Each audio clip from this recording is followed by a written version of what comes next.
से जो लोग ईमान लाए और देर का माल बचा लाए, उनसे अल्लाह ने पुख्ता वादा किया है कि इन्हें ज़रूर खलीफा बनाएगा, जैसा कि उसने उनसे पहले लोगों को खलीफा बनाया। आपकी बादशाह की तकरीर में बोला था आपके मुताबिक तरीकी बातें होंगी।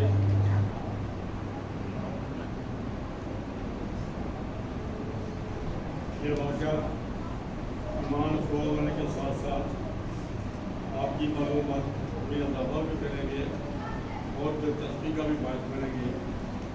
उम्मीद है कि दोस्त तवज्जो से सुनेंगे।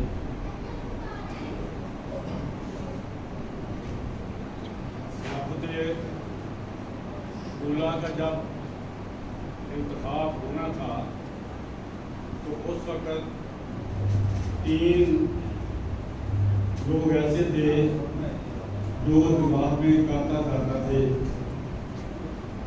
एक थे मौलवी मोहम्मद अली अमीर, खाजा कमालुद्दीन साहब और मौलवी सनउद्दीन साहब। उनका ख्याल था कि सदर अजमन अम्बिया ही जो है ये काफ़ी है, खिलाफत की जरूरत नहीं है। लेकिन जब खिलाफते उला का इंतखाब हुआ तो उन्होंने ये सोचा कि ये बूढ़ा आदमी है, नहीं देर कर देगा। उसके बाद पीछे कोई नजर नहीं आ रहा, ये सारा निज़ाम जो है ये हमारे ही कंट्रोल में आना है, चलो इसको बर्दाश्त कर लेते हैं। लेकिन अंदर खाते उनकी साजिशें जो थी वो जारी थी और हज़रत फ़ज़ल मसीह को ये रिपोर्टें मिलती रहती थी, लोग के इल्म में ये बातें आती रहती थी, ये लोग क्या कर रहे हैं। इस दफ़ा लाहौर में हजूर तशरीफ लाए, वहाँ ये सब लोग जमा हुए थे। जो लाहौर के लोग जहाँ दोस्त बैठे हैं वो जानते हैं कि वहाँ एक ब्रांड रोड है, बड़ा कारोबारी मरकज़ है, उसमें रामगढ़ी 2 है जहाँ हमारी मस्जिद होती थी, जहाँ खलीफा अव्वल तशरीफ लाए थे। तो हुजूर को जब पता चला कि ये नफरत की बातें फैला रहे हैं तो हुजूर ने सबको इकट्ठा किया। हुजूर ने फरमाया, जो जोड़ा मुझे खिलाफत का खुदा ने पहनाया है ये मैं आप लोगों की वजह से उतार नहीं सकता। खिलाफत कैसी की सोडा वाटर की दुकान नहीं है, ये कैसे हिंदू लाया था, उसकी ब्रांड रोड पर दुकान होती थी। हजूर ने फरमाया कि कैसे की खिलाफत कैसे की सोडा वाटर की दुकान नहीं है, और याद रखो मेरे जूते में 2.5 से दाने आते हैं। मतलब हजूर का ये था कि मेरा जूता जगह पा रहा है। चलो सब बैत करो दोबारा। चुनाचे सब ने बैत की। जब फ़ज़ल मसीह अव्वल रज़ी अल्लाह का इंतकाल हुआ तो अब खिलाफत सानिया का इंतखाब होना था। इन लोगों को ये ख्याल था कि कोई मकबूल आदमी इनकी नजर में नहीं है, अब ये सारा निज़ाम जो है ये हमारे ही हाथ में आ जाना है। लेकिन जब फ़ज़ल मसीह सानी का इंतखाब हो गया तो इन लोगों ने देखा कि अब जो गेम है वो हमारे हाथ से निकल गया। चुनांचे इन्होंने साजिश करके मुकाबला प्रोग्राम के तहत ये लाहौर में आ गए और जहाँ आकर उन्होंने डेरे डाल दिए और इस तरह लाहौरी जमात की उन्हें बुनियाद रखी। ओ भाई पीछे देखो, आप ही बुला रहे हैं, चलो पीछे देखो। हज़रत खलीफातुल मसीह सानी रज़ियल्लाहु तआला अन्हु के दौर में ही पाकिस्तान और हिंदुस्तान का बंटवारा हुआ और खलीफा बकर ने पाकिस्तान आने का फैसला किया। 1953 में सन 1953 में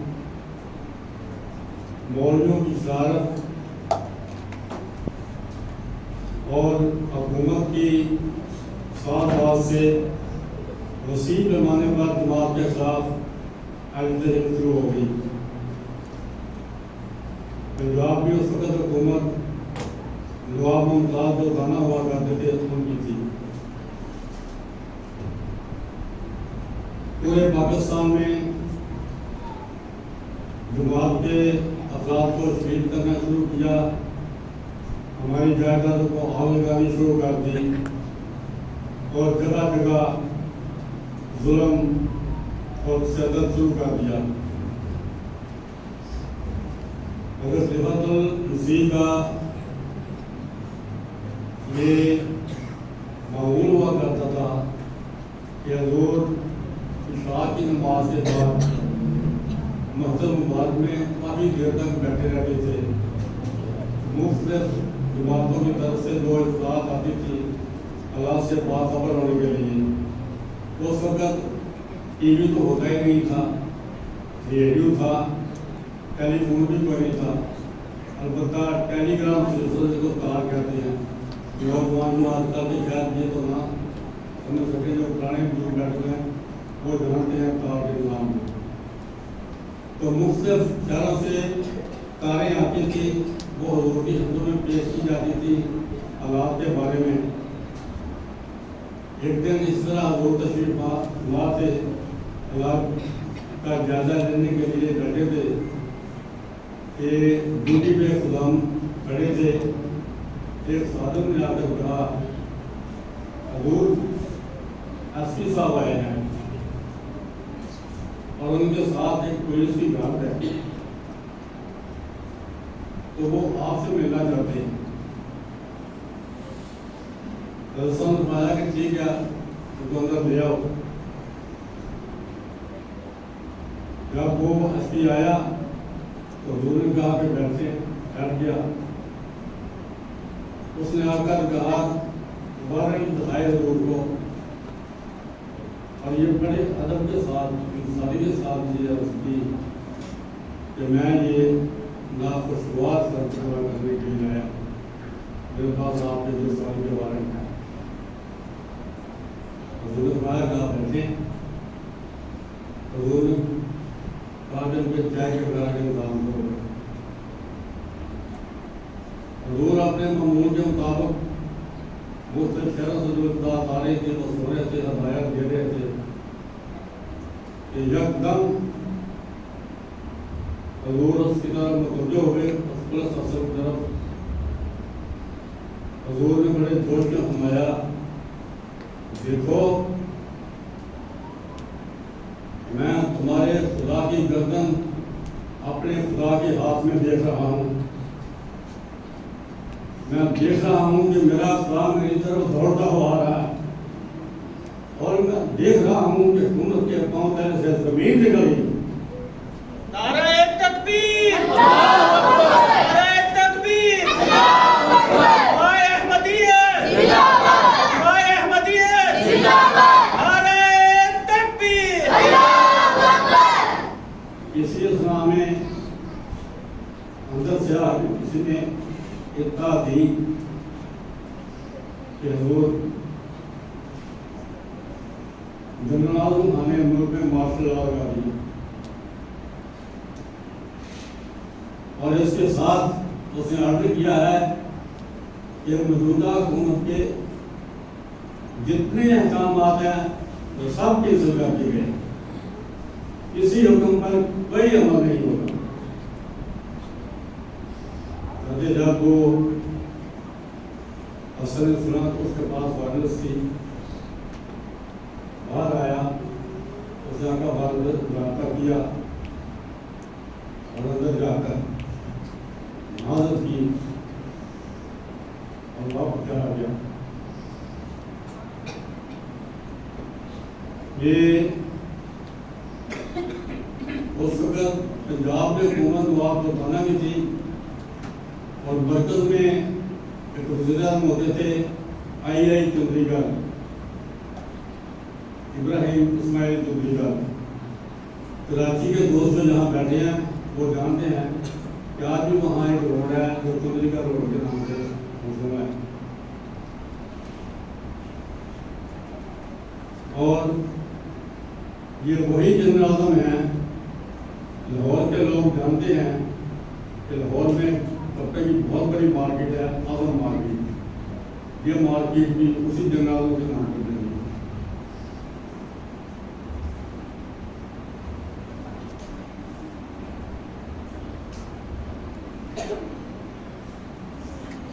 इसके बाद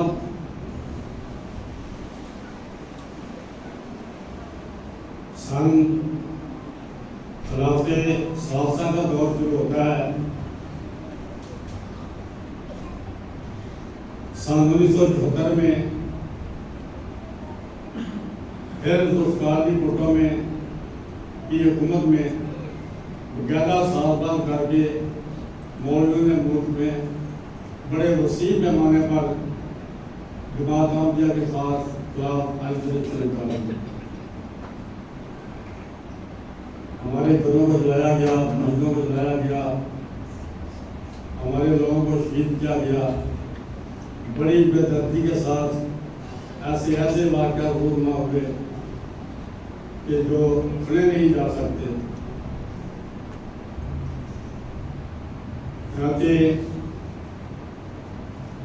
जुल्फ़िकार भुट्टो ने कहा कि हम इस मसले को कौमी असम्बली में ले जाते हैं, वहाँ ये मसला हल कराते हैं। आवाम से कहा कि आप खामोश रहें, ताकि ये मसला पाकिस्तान की कौमी असम्बली में पेश हुआ। हज़रत ज़िबातुल वसीर सालस रहमतुल्लाह ताला खुद सवालात के जवाब देने के लिए असम्बली में 11 दिन जाते रहे।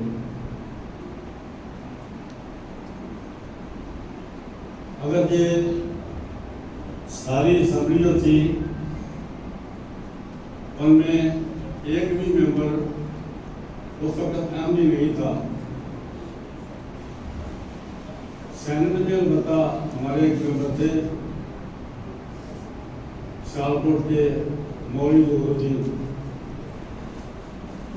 और समरियाल के होते थे चौधरी मोहम्मद आजम, वो पंजाब असम्बली में मेंबर थे। और इसी तरह चौधरी बशीर अहमद साहब शिवपुरा वाले मेरे जो आज रहे हैं, वो चौधरी अमर साहब बैठे, वो भी पंजाब असम्बली में उसको मेंबर थे। लेकिन कौमी असम्बली में हमारा जमात का कोई मेंबर नहीं था। ताकि वहाँ ये केस पेश हुआ, सवाल जवाब होते रहे। मुफ्ती महमूद ये गवाही देता है, ये आजकल आपने नाम सुना होगा मौलाना फजल का। ये फजल के बाप थे, औरत थे मुफ्ती महमूद, और ये करता था। वो ये गवाही देती हैं कि मैं बड़ा हैरान था, एक ऐसा शख्स जिसको हम मुसलमान नहीं समझते, जब असम्बली में आता है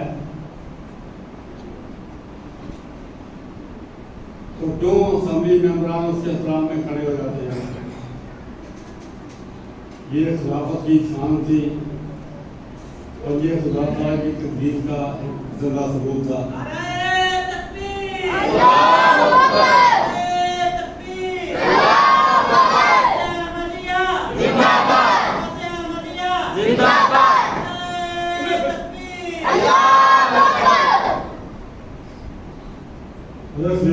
के साथ वफद में 4 लोग और शामिल थे।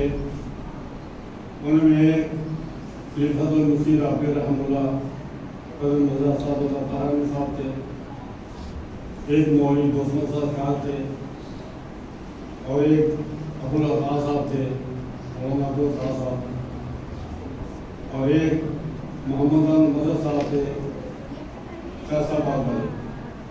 ये 4 उस वक्त में शामिल था जो असेंबली में पेश हुआ करता था। चुनांचे जब वे वहाँ सवालजा हो रहे थे तो असेंबली के इनके अपने मेंबरान की गवाही है कि किसी मेंबर को या किसी हमारे आलों को कोई भी जवाब सही नहीं आता था और मिर्जा नासिर अहमद साहब हर सवाल का बड़ा मुकम्मल और जामे जवाब देते थे। क्योंकि जब ये सेशन खत्म हुआ तो बकायदा एक साजिश के तहत जिसमें सऊदी अरब के शाह फैसल थे शामिल थे, उनके असर की वजह से ये करारदाद पास कर दी गई 7 दिसंबर 1973 को कि अहमदी जो है ये मुसलमान नहीं है। तो भुट्टो सियासतदान था, मुनाफिक भी था। उसने हज़रत साहब को पैगाम भेजा कि आप हाई कोर्ट में इस फैसले के खिलाफ रेट कर दिए। तो हुजूर ने कहा कि मैंने जहाँ रेट करनी थी वहाँ मैंने कर दी है। एक MLA होते थे सिंध के, अब्दुल हकीम उनका नाम था, वो खलीफतुल मसीह राबी के अच्छे दोस्त थे। तो लोग कहते हैं कि जब ये फैसला हुआ तो मेरे पास आया, बड़े दुख और बड़ी तकलीफ में था। कहने लगा मुझे बहुत अफसोस हुआ है, ये बहुत ज़ालिमाना फैसला है जो आपके खिलाफ किया गया है।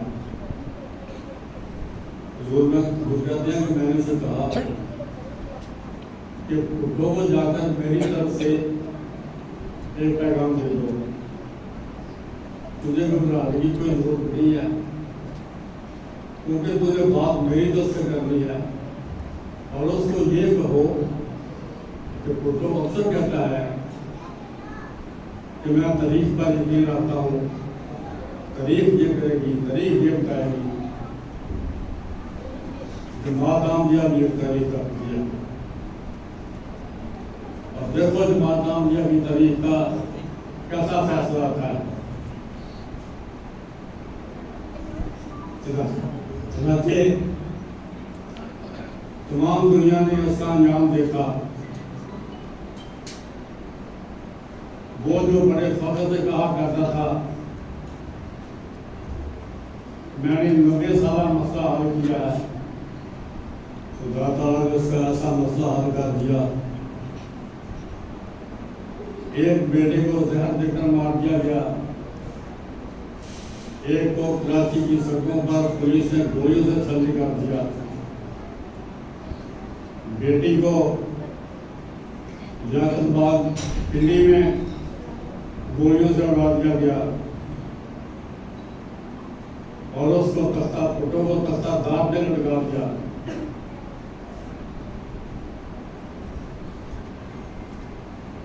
अहमदी शाह कहते हैं कि जब भुट्टो को उसकी कोर्ट से निकाल कर फांसी के लिए ले जाया जाने लगा तो उसका जिस्म मुर्दा जिस्म हो चुका था।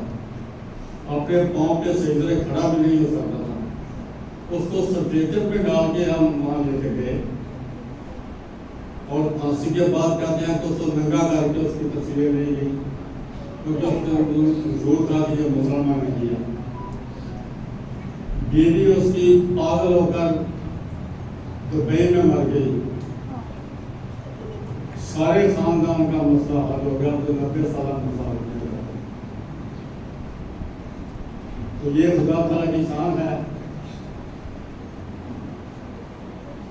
ये सलाफत की शान है। इसके बाद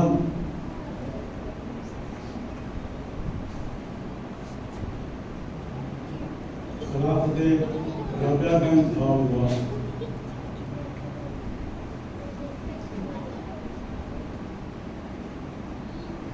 तो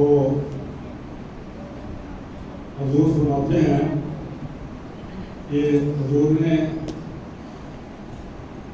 सलाफत के बाद जो पहला खुतबा दिया था रब्बा में मदरसा में, साथ वो खुतबा सुनाया। मैं भी वहाँ मौजूद था।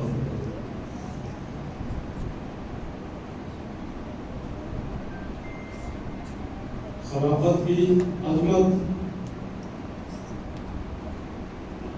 हुजूर फरमाते हैं कि जब मैं खलीफा मुतलक होके घर आया और मेरे हाथ पे नवाब मुबारक साहब ने बैत की, हुजूर कहते हैं कि उस वक्त बता नहीं सकता कि मेरी क्या कैफियत थी।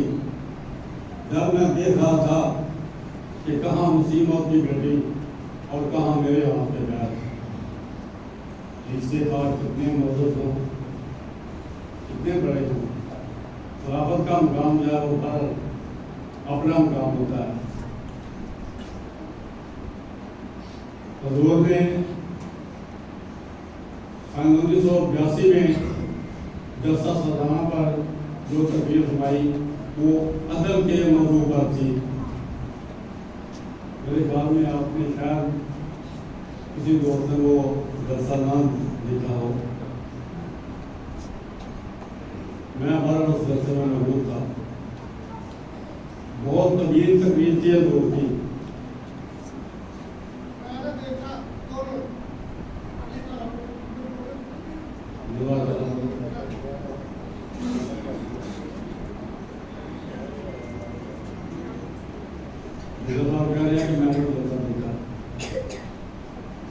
हुजूर की बड़ी वो तवील तकरीर थी। उस तकरीर के अगले दिन या 2 दिन बाद रफा में राजा नज़ीर अहमद होते थे, होम्योपैथी वाले लोग जानते होंगे। मैं उनके पास गया, कुछ दवाई लेनी थी और भी बहुत से दोस्त बैठे हुए थे। राजा साहब कहने लगे कि मुझे ये जोम था कि हजरत साहब के इल्म में खिलाफत से पहले कि हजरत साहब के इल्म में और मेरे इल्म में खास फर्क नहीं है। माशाल्लाह फाजिल आदमी थे राजा साहब जी। कहते हैं कि कल मैंने जो हजूर की तकरीर सुनी है अदल के मौजू पर, तो मुझे ऐसा महसूस हुआ है अपने मतलब जैसे बच्चे को पहले दिन उंगली लगाकर स्कूल में दाखिल करने के लिए ले जाया जाता है और सामने प्रिंसिपल साहब बैठे होते हैं। तो मुझे एहसास हुआ कि मेरा तो उस बच्चे जितना भी नहीं है। ये है खिलाफत का मुकाम।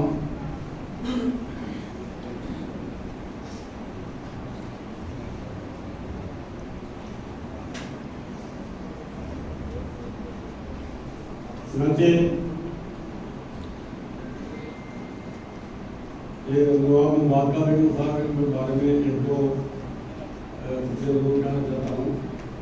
जब मुसीबत साहब की बेटी थी और और मुस्लिम मौकी बहनों परिवार को बहुत ही इनकी शादी नवाब खानदान में हुई थी, इसलिए ये नवाब भी चला दी थी।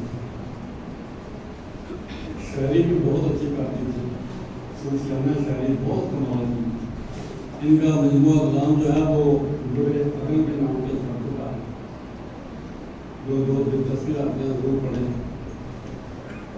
एक नज़म के सिर्फ दो शेर तारुफ के तौर पे होता हूँ। अरब की इस्लाम से पहले की हालत अखलाकी गिरावट पे एक नज़म है जो आपको कहती हैं, रख पेश नजर वो वक्त बहन जब जिंदा गाड़ी जाती थी, घर की दीवारें रोती थी जब दुनिया में तो आती थी, जब बाप की झूठी गैरत का खून गोश में आने लगता था, जिस तरह जना और शाम हुई यूं माँ से दी जाती थी। बहुत उम्दा कलाम है सारा ही।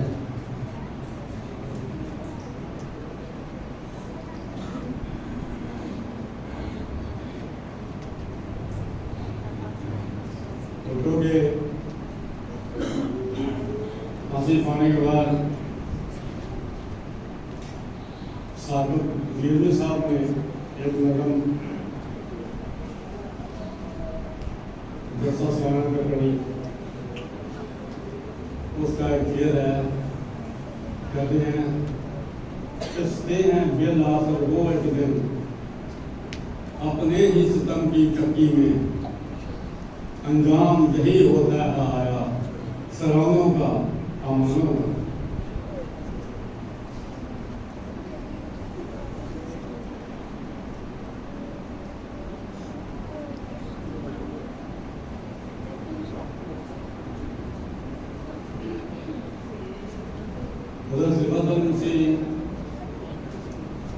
से के ज़माने में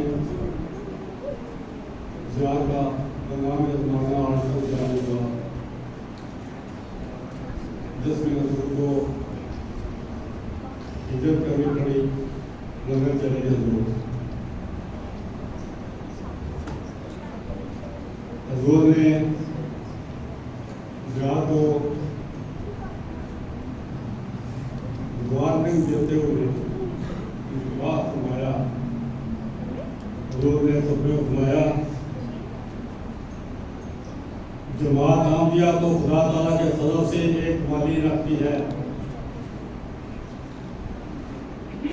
एक वली रखती है। जमात आम दिया का एक मौला है, जमीनों आसमान का खुदा हमारा मौला है।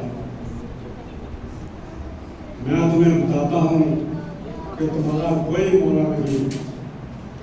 खुदा की कसम, जब हमारा मौला हमारी मदद को आएगा तो कोई तुम्हारी मदद नहीं करेगा। नारे तकबीर, अल्लाहू अकबर, नारे तकबीर, अल्लाहू अकबर, कदम मसीरा पे जिंदाबाद, अहमद अहमदिया जिंदाबाद, नारे तकबीर, अल्लाहू अकबर। खुदा की तकदीर तुम्हें टुकड़े टुकड़े कर देगी, तुम्हारे नामों निशान पर डाल दिए जाएंगे और हमेशा दुनिया में तुम्हें जिल्लत और रुसवाई के साथ याद किया जाएगा। और हज़रत मसीह मौद अलैहिस्सलाम जो कि हज़रत मोहम्मद सल्लल्लाहु अलैहि वसल्लम के आज के साबित हैं, हमेशा रोज रोज ज्यादा इज्जत, मोहब्बत और इश्क के साथ याद किया जाएगा।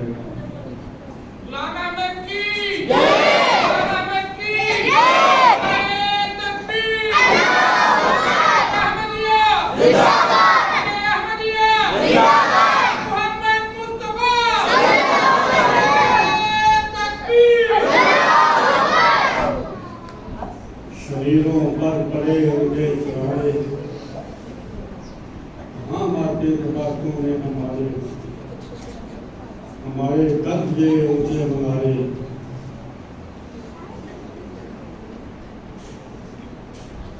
उन्हें मातम हमारे घर में शादी से अफजल पाली।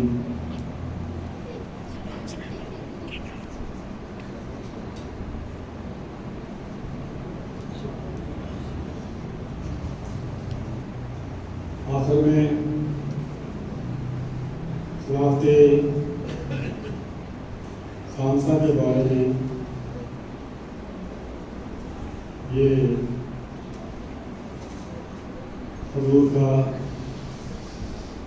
दौरा अमेरिका का है जो उन्होंने 11 मई सन 2013 में किया।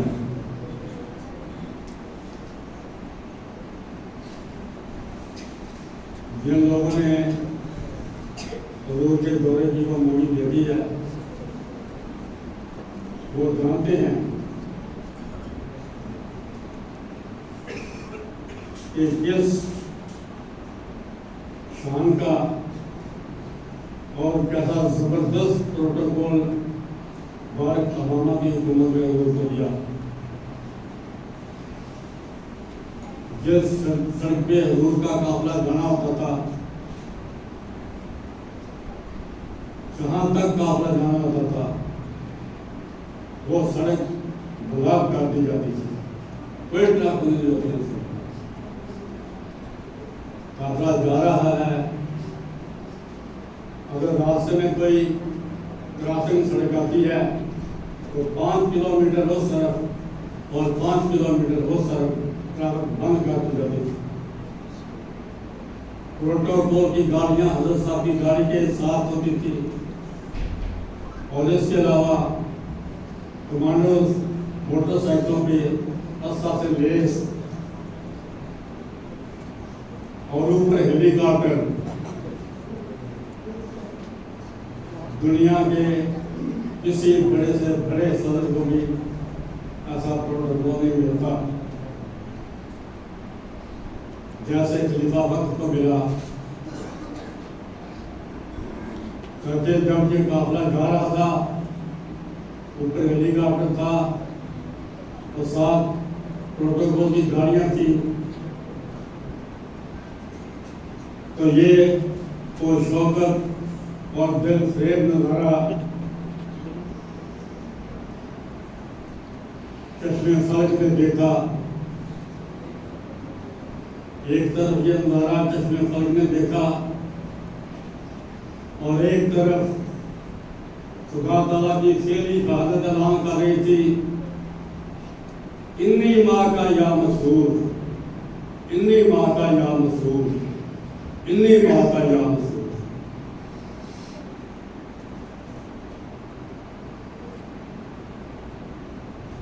आज के दौर में जो दुनिया के हालात हाल में गुजर रही है, दुनिया जिस अखलाकी गिरावट में गिर चुकी है और जो इंसानियत की तस्वीर हो रही है, मैं अपने ज़ौक़ के मुताबिक कहता हूँ कि खुदा ताला को इस दुनिया की कोई ज़रूरत नहीं है।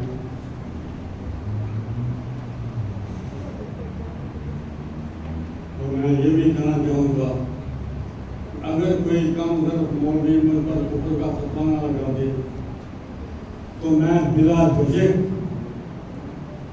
आवाज़ बुलंद ये कहता हूँ कि आज अगर दुनिया कायम है तो सिर्फ और सिर्फ खिलाफत अहमदिया की वजह से कायम है। नारे तकबीर।